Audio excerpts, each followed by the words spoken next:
I like your microphone. Thank you. Hi, so we're here today at the Cube of Truth. What can you tell us about this event? So the Cube of Truth, we do to sort of educate people on the animal agriculture subject. So we're showing people how the food choices have victims and the impact they causes not only to the animals but also to the environment and their health. And even things like such as organic and free range, we want to show them that's just propaganda from the industry to make the consumers feel better about the choice. So we're even showing like free range organic farms as well. So we just want people to know the truth. That's why it's called Cube of Truth. Yeah, we don't want to hide what these industries hide from us. So, because if you knew the truth, we wouldn't be supporting, right? We would feel bad about supporting these industries, yeah. For the people that see this and they're still very hesitant or they're very aggressive about it, how do you deal with that and keep your cool?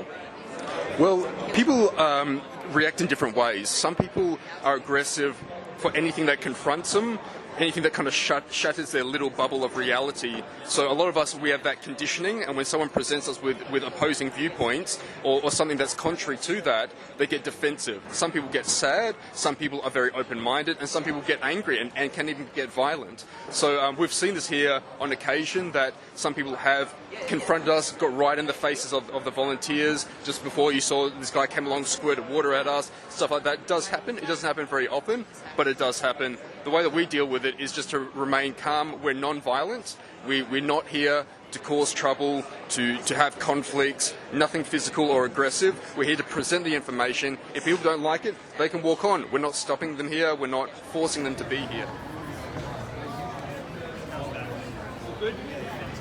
And the footage is obviously behind the scenes that a lot of people wouldn't have seen in their daily lives.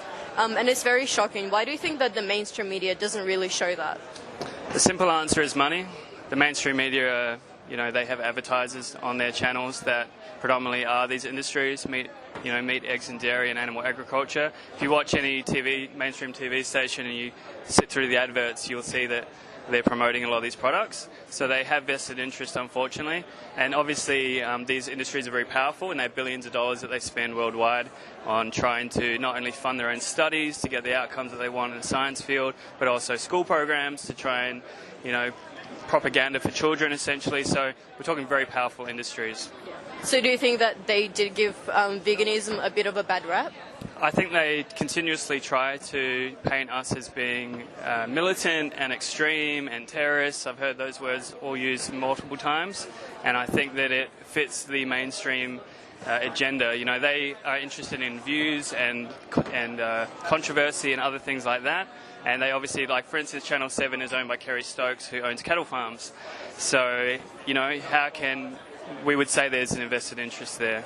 I think for a lot of people it is difficult to kind of make an instant change, but they may go away and research more into it, and we hope that in the future that we've planted a seed that will eventually lead them to veganism as well. And do you think that talking to people in this way is more productive than other types of marches or vegan protests? Yeah. There's a lot of different forms of activism. There's no right or wrong way to do it. I participate in other events like the Animal Rights March, other protests, disruptions, vigils as well.